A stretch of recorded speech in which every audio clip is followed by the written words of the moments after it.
हर साल हजारों किसान समझ ही नहीं पाते हैं कि चने का पौधा अचानक सूख क्यों जाता है, पत्तियां सफ़ेद पाउडर जैसी क्यों हो जाती हैं और फलियां खाली क्यों निकलती हैं। और जिन दानों को सोच समझकर किसान मेहनत करते हैं वही दाने कीड़े साफ कर जाते हैं। आखिर खेल क्या है? इस वीडियो में हम आज आपको चने की फसल पर 5 सबसे खतरनाक और छुपकर हमला करने वाली बीमारी और कीटों के बारे में बात करने वाले हैं। वो बीमारियां जिन्हें अगर आप समय रहते पहचान नहीं पाते हैं और सही कंट्रोल, सही दवाई का प्रयोग नहीं करते हैं तो फसल रातों रात ख़त्म हो जाती है और पैदावार काफ़ी ज़्यादा घट जाती है। तो इस वीडियो के माध्यम से चने की फसल पर लगने वाली प्रमुख घातक बीमारियों के बारे में बात करने वाले हैं। कौन सी बीमारी आती हैं, क्या समाधान हो सकते हैं, जैसे फली छिदक इल्ली आती, फ्यूजेरियम विल्ट आती है और अलग अलग प्रकार की फंगस, फफूंदी जनित बीमारियों का प्रकोप देखने के लिए मिलता है। तो बीमारियों के प्रकोप के कारण पैदावार काफ़ी ज़्यादा घट जाती है। तो पैदावार भी अच्छी मिले, बीमारी आने से पहले नियंत्रित हो जाए, यदि आ चुकी हैं तो कैसे आप पहचान कर सकते हैं और चने की फसल पर लगने वाली बीमारियों का बढ़िया कंट्रोल आपको इस वीडियो में मिलने वाला है। तो चलिए शुरू करते हैं। चने की फसल पर सबसे घातक और सबसे बड़ी बीमारी है फ्यूजेरियम विल्ट, जिसे उकठा रोग के नाम से जाना जाता है, काली जड़ सड़न के नाम से भी जाना जाता है। यह सूखने की समस्या फ्यूजेरियम ऑक्सीस्पोरम नामक फंगस पौधे की जड़ मार्ग जाइलम से पानी खींचता, आपको पता है।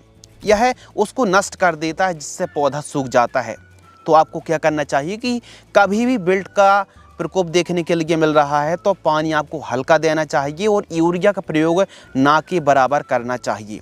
इसका उपाय क्या है? आपने देखा होगा, पौधे को उखाड़ के देखते हैं तो जो जड़ें हैं, रूट है, एकदम सूख जाती है। तो यह जो चने की फसल पर उकठा रोग है फ्यूजेरियम विल्ट, काफ़ी किसान 70 से 80% किसान इस बीमारी से परेशान हैं।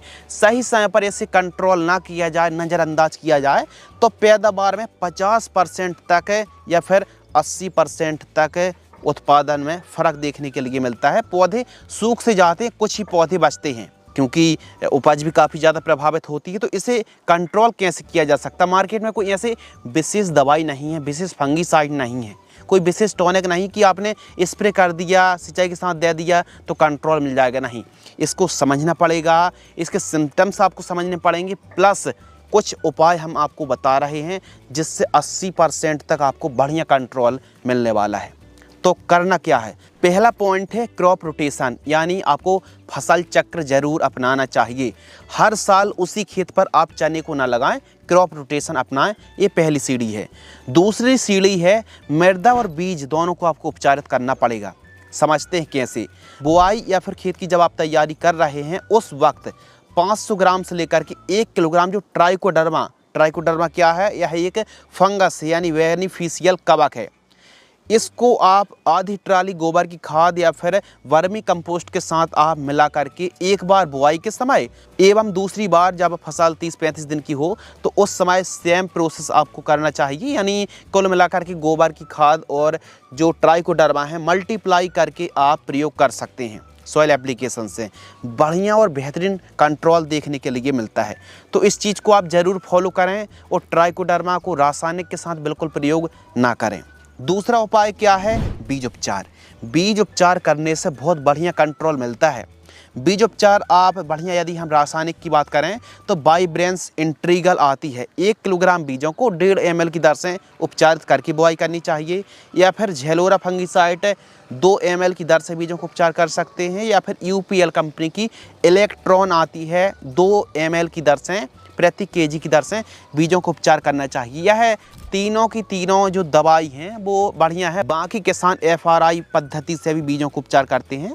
बाकी जो दवाई बताई हैं इनसे भी उपचार करने पर बढ़िया जर्मिनेशन, स्वस्थ और जो जड़ों में लगने वाले फंगस हैं, डिजीज़ हैं, उनसे यह दवाइयाँ बचाती हैं। खर्च ना के बराबर और रिजल्ट आपको विस्फोटक मिलेंगे। अगला पॉइंट है खड़ी फसलों पर आपको कौन सी खाद दवाइयों का प्रयोग करना चाहिए ताकि विल्ट में अच्छा कंट्रोल मिले। तो इसके लिए रोको फंगीसाइड सिंचाई के साथ दीजिए। इसमें थायोफेनेट मिथाइल है और रोको फंगीसाइड और एलिट 2 ऐसी फंगीसाइड चने के लिए जो आप पत्तियों में स्प्रे करते हैं तो पत्तियों से जड़ तक और जड़ में प्रयोग करते हैं तो रूट सिस्टम से लेकर के यह पत्तियों तक आने की क्षमता रखती हैं। तो आपको रोको फंगिसाइड लेना है। कब लेना है? 18 दिन से लेकर के 35 दिन के बीच में आपको यूरिया या फिर बालू रेत है या फिर गोबर की खाद या फिर वर्मी कंपोस्ट 500 ग्राम रोको फंगिसाइड इनमें से किसी के भी साथ मिक्स करके सिंचाई के साथ प्रयोग कर लें, सबसे उत्तम रिजल्ट मिलेंगे। और फिर 20-25 दिन की फसल हो तो इस समय एक स्प्रे कर दीजिए, एलिट का स्प्रे कर दीजिए 15 लीटर पानी में 25 ग्राम की दर से स्प्रे कर दीजिए। तो यह लंबी सी प्रोसेस है। आपको बुआई के समय मान लो आपने बीज उपचार नहीं कर पाए हैं, पहले तो कोशिश कीजिए इस साल यदि बीज उपचार नहीं कर पाए तो अगली साल से कोई यूपीएल की साथ कार्बेंडाजिम थायरम इनसे काम चलने वाला नहीं है। अच्छी और एडवांस फंगिसाइड जो होती हैं बीज उपचार के लिए उनसे सीड्स ट्रीटमेंट करिए। और जो ट्राइकोडर्मा वाली हमने पद्धति बताई है गोबर के साथ मल्टीप्लाई करके प्रयोग करने से भी रिजल्ट अच्छे मिलते हैं। और खड़ी फसल पर समस्या बनी हुई है तो आप रोको फंगिसाइड को यूरिया खाद के साथ या फिर गोबर की खाद के साथ मिलाकर के जड़ों में देकर के सिंचाई कर दीजिए और एलिट का स्प्रे कर दीजिए। यदि विल्ट की समस्या है तो यह कॉम्बिनेशन बहुत बढ़िया काम करेगा। और समस्या नहीं भी है, प्रिवेंट में आप इसका स्प्रे करेंगे, प्रयोग करेंगे तो भी बढ़िया कंट्रोल मिलेगा, बीमारी दूर रहेगी। खासकर इस चीज़ का ध्यान रखें कि सिंचाई भी कर रहा है तो थोड़ा हल्की सिंचाई कर दीजिए, कंट्रोल अच्छा मिलेगा। और यूरिया खाद की जो मात्रा है इसकी मात्रा को आपको बिल्कुल कम करना पड़ेगा। यूरिया खाद तो बिल्कुल मत दीजिए यदि बिल्ट की समस्या बनी हुई है। तो इस प्रकार आप फ्यूजेरियम बिल्ट को नियंत्रित कर सकते हैं। चने की फसल पर दूसरी समस्या है इसको काइटा विलाइट। यह जो इसको काइटा विलाइट है इसमें फलियां और पत्तियां कुछ इस प्रकार की दिखने लगती हैं। और इसको नियंत्रित करने के लिए बढ़िया वाली कौन सी फंगिसाइड हैं?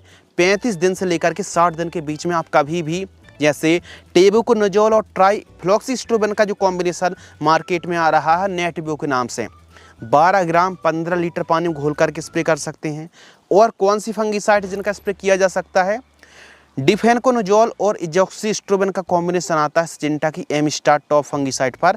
इसका डोज 25 ml प्रति 15 लीटर पंप की दर से आप स्प्रे कर सकते हैं। और एक और दवाई आती है इजोक्सीस्ट्रोबिन और टेबुकोनोजोल जो अदामा की कस्टोडियो प्राइम पर यही साल्ट मिल जाता है, 25 ml इसका भी डोज है। तो कोई भी एक फंगिसाइड का स्प्रे करते हैं तो जो विलाइट है इस पर अच्छा कंट्रोल मिलेगा और शानदार आपको रिजल्ट देखने के लिए मिलेगा। कोई भी एक फंगिसाइड स्प्रे कर दीजिए और लंबे समय तक कंट्रोल नियंत्रण मिलेगा आपको विलाइट से। चने की फसल पर अगली बीमारी है पाउडरी मिल्ड्यू। कुछ इस प्रकार का फंगस दिखता है, यह इन्फेक्टेड आप देख सकते हैं चने की फसल पर। यह क्लोरोफिल को दबा देता है और पत्तियों की रौनक खा जाता है। पत्तियों में पाउडर दिखता है कुछ इस प्रकार।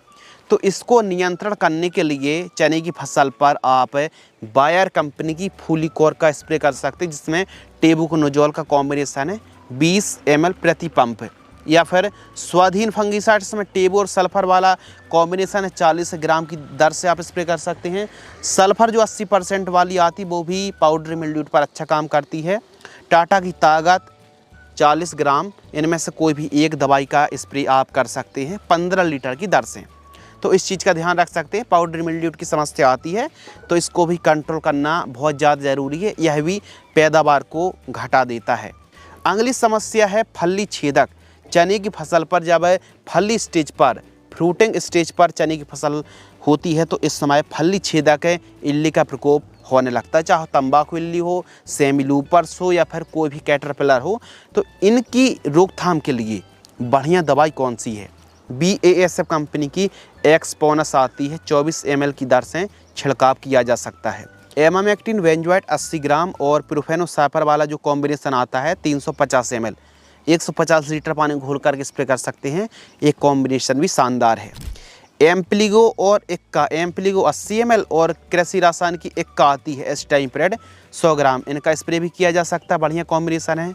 कोराजन 60 ml और क्विनल फोस लगभग आपको लेना है 300 से 400 ml, इनका स्प्रे भी किया जा सकता है। इल्ली पर बढ़िया कंट्रोल देखने के लिए मिलता है। और जबकि सफ़ेद मच्छर मोइला माहू जिसे कहते हैं तो फिप्रोनिल और फ्लोनिकामेड का स्प्रे किया जा सकता है, अच्छा कंट्रोल मिलता है।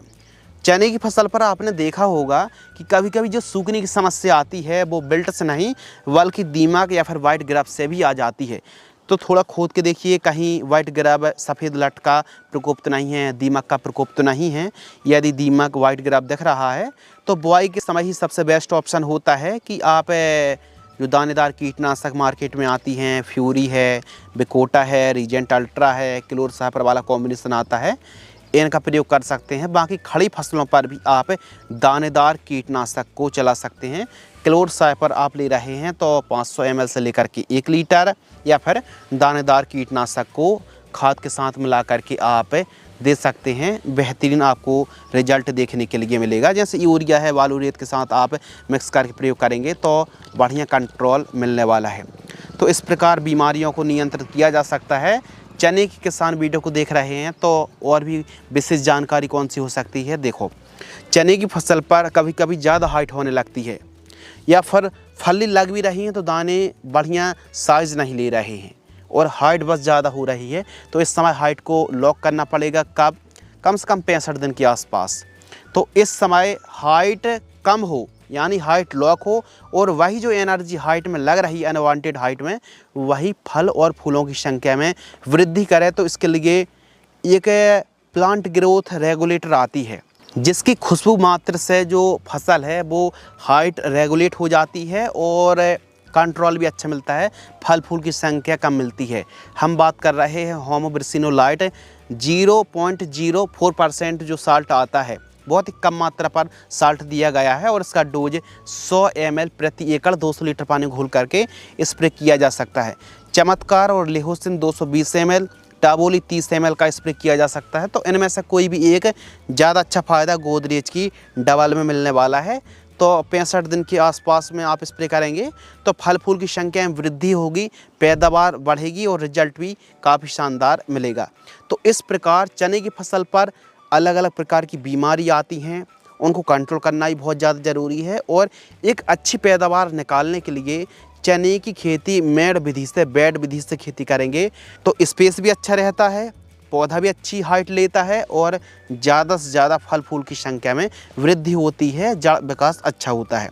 तो थोड़ा सा आधुनिक तरीके से आप चने की खेती करें, मेड़ विधि से ड्रिप टपक सिंचाई आप लगा सकते हैं, पैदावार अच्छी मिलेगी। लेकिन चने की एक अच्छी वैरायटी का चुनाव करना भी बहुत ज़्यादा ज़रूरी है। तो एरिया के हिसाब से उन्नत वैरायटी का चुनाव करें और चने की फसल पर साफ़ सफाई अच्छी रखें, खरपतवार का जमाव ना होने दें। तो मज़दूर लगा करके, वैसे तो खरपतवार नाशक मार्केट में आ रही हैं, यदि उपलब्ध है, थोड़ा बहुत झटका भी आता है तो स्प्रे कर सकते हैं। बाकी मज़दूर पकड़ के 2-4 मज़दूर और पूरा खरपतवार खेत से बाहर करा दीजिए।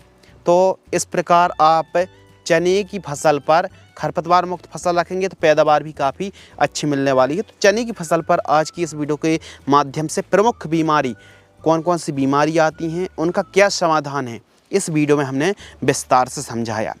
यदि आपको यह वीडियो पसंद आती है तो वीडियो को लाइक और चैनल को सब्सक्राइब अवश्य करें। धन्यवाद।